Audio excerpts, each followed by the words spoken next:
Hi friends, welcome. Bharathi Kannamma அடுத்த வாரத்துக்கான full episode தான் பார்க்க போகிறோம்.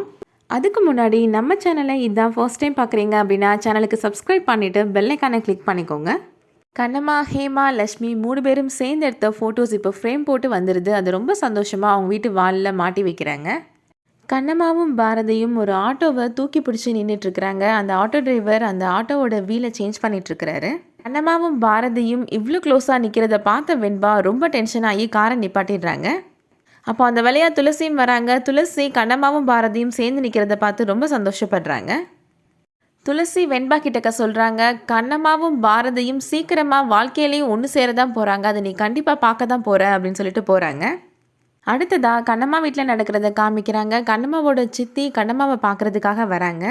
ஏன் கண்ணம்மா, ஒரு குழந்தைய வச்சுட்டு நீ இவ்வளோ கஷ்டப்பட்டுட்ருக்குற, உனக்கு இதெல்லாம் தேவையா கண்ணம்மா?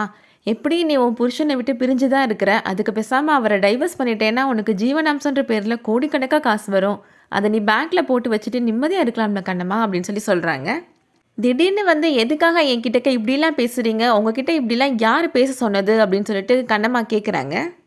கண்ணம்மாவோட சித்தி சொல்கிறாங்க, என்கிட்ட வந்து யாரும் இப்படி பேச சொல்லி சொல்லலை கண்ணம்மா, எனக்கா தோணுச்சு அதனால தான் பேசுனேன் அப்படின்னு சொல்லி சொல்கிறாங்க. இனிமேல் இந்த டைவர்ஸ் விஷயமா நீங்கள் என்கிட்டக்கா பேசவே கூடாது சித்தி அப்படின்னு சொல்லிட்டு கண்ணம்மா கட் அண்ட் டேட்டாக சொல்லிடுறாங்க. கண்ணம்மாவோட சித்தி இப்படி வந்து பேசிட்டு போன விஷயத்த கண்ணம்மா சௌந்தர்யாவுக்கு கால் பண்ணி சொல்கிறாங்க. இந்த விஷயம் கேள்விப்பட்ட உடனே சௌந்தர்யா ரொம்ப கோபமாக கண்ணம்மாவோட சித்தியோட வீட்டுக்கு போகிறாங்க. அங்கே பாக்கியத்தை பார்த்து ரொம்ப கோபமாக கேட்குறாங்க, நீ எதுக்காக இப்போ கண்ணம்மா கிட்டக்க போய் பாரதியை டைவர்ஸ் பண்ணணும்னு பேசுன அப்படின்னு சொல்லி கேட்குறாங்க. கண்ணம்மாவோட சித்தி இப்போ பயந்து போய் பாரதி சொன்ன எல்லாத்தையுமே உளறிடுறாங்க. பாரதி எனக்கு 1 கோடி ரூபாய் கொடுக்குறேன்னு சொன்னார், அதுக்கு ஆசைப்பட்டு தான் இப்படிலாம் பண்ணிட்டேன், என்னை மன்னிச்சிருங்க சம்பந்தி அப்படின்னு சொல்லி சொல்கிறாங்க. இதே மாதிரி அகில் உன்கிட்டக்க வந்து உனக்கு 1 கோடி ரூபாய் கொடுக்குறேன், அஞ்சலியை என்னை டைவர்ஸ் பண்ண சொல்லுங்க அப்படின்னு சொன்னால் இந்த காரியத்தை நீ பண்ணுவியா அப்படின்னு சொல்லிட்டு கோபமாக கேட்குறாங்க.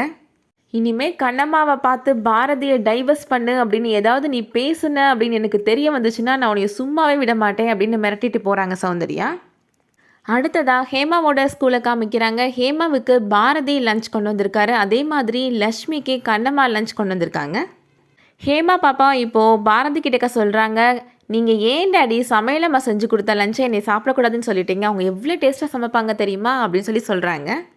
கண்ணம்மா இப்போ அவங்க கரெக்டாக வராங்க. ஹேமா கிட்டக்க டிஃபன் பாக்ஸ் கொடுக்குறாங்க. இதில் சிக்கன் பிரியாணி இருக்குது, நானே உனக்காக செஞ்சு கொண்டு வந்தேன் ஹேமா, நீ சாப்பிடு ஹேமா அப்படின்னு சொல்லி சொல்கிறாங்க. எதுக்காக 2 டிஃபன் பாக்ஸ் கொண்டு வந்திருக்கீங்க சமையலம்மா அப்படின்னு ஹேமா கேட்குறாங்க. உன் டேடியும் நான்வெஜ் சாப்பிட்டு வரல, அவரையும் சாப்பிட்டு பார்க்க சொல்லு அப்படின்னு சொல்லி கொடுத்துட்டு போகிறாங்க. இப்போது ஹேமாவுக்கு பாரதி அந்த சாப்பாடை ஊட்டி விடுறாரு, அவருமே சாப்பிட்றாரு. அதை பார்த்த உடனே கண்ணம்மாவுக்கு ரொம்ப சந்தோஷமாக இருக்குது. லக்ஷ்மி இப்போ கண்ணம்மா கிட்டக்க சொல்கிறாங்க, பாரதி அங்கிளை பார்க்கும்போதெல்லாம் எனக்கு அப்பாவை பார்க்கணுன்னே தோணிட்டு இருக்குமா அப்படின்னு சொல்லி சொல்கிறாங்க. கண்ணம்மா சொல்கிறாங்க, இன்னைக்கு நைட் உன் அப்பா பற்றின ஒரு உண்மையை நான் உன்கிட்டக்க சொல்கிறேன் லக்ஷ்மி அப்படின்னு சொல்கிறாங்க கண்ணம்மா. அதை கேட்ட உடனே லக்ஷ்மி ரொம்ப சந்தோஷப்படுறாங்க. அடுத்ததாக இப்போது கண்ணம்மா வெண்பாவை பார்க்குறதுக்காக அவங்களோட கிளினிக்கு போகிறாங்க. அங்கே போய் வெண்பா கிட்டக்க ரொம்ப கெஞ்சுற மாதிரி நடிக்கிறாங்க. உன்கிட்டக்க மடிப்பிச்சை கேட்குறேன் வெண்பா, தயவு செஞ்சு என்னோட பொண்ணை என்கிட்ட கொடுத்துரு வெண்பா அப்படின்னு சொல்லி கேட்குறாங்க. வெண்பா உடனே சொல்கிறாங்க, அதெல்லாம் நீ கேட்ட உடனே உன் பொண்ணெல்லாம் என்னால் கொடுக்க முடியாது, அன்றைக்கி என்னமோ ஓவராக பேசுனேன், இப்போ வந்து கெஞ்சிட்ருக்குற அப்படின்னு சொல்லி கேட்குறாங்க. கண்ணம்மா இப்போ வெண்பா கிட்டக்க ரொம்ப திமிராக சொல்கிறாங்க, என் பொண்ணு எங்கே இருக்கிறா அப்படின்ற உண்மை எனக்கு தெரியும் அப்படின்னு சொல்லி சொல்கிறாங்க. நீ எதுக்காக என் பொண்ணை கடத்தி வச்சுருக்கேன் அப்படின்னு என்கிட்டக்க பொய் சொன்ன அப்படின்ற உண்மை எனக்கு இப்போ தெரிஞ்சே ஆகணும் அப்படின்னு சொல்லிட்டு வெண்பாவை மிரட்டுறாங்க கண்ணம்மா. வெண்பாவை கழுத்தை பிடிச்சி நெரிக்க போகிறாங்க. அதுக்குள்ளே அங்கே இருக்க ஸ்டாஃப்ஸ் எல்லாருமே வந்து வெண்பாவை காப்பாற்றிடுறாங்க. வெண்பா பயந்து போய் அந்த இடத்த விட்டு வேகமாக வெளியில் போயிடுறாங்க. அடுத்ததாக கண்ணம்மாவோட வீட்டில் நடக்கிறத காமிக்கிறாங்க. லக்ஷ்மி நினைக்கிறாங்க, அப்பாவை பற்றி அம்மா ஏதோ ஒரு விஷயம் என்கிட்டக்க சொல்கிறேன்னு சொன்னாங்க, ஒருவேளை அப்பா ஊருக்கு வரப்போகிறாரான்னு தெரியலையே அப்படின்னு சொல்லிட்டு ரொம்ப சந்தோஷப்படுறாங்க. அப்பா ஊருக்கு வந்ததுக்கப்புறம் அப்பாவை கூட்டிகிட்டு நான் ஸ்கூலுக்கு போவேன், பீச்சுக்கு போவேன், சினிமாவுக்கு போவேன் அப்படின்னு ஒவ்வொன்றா சொல்லி சந்தோஷப்படுறாங்க.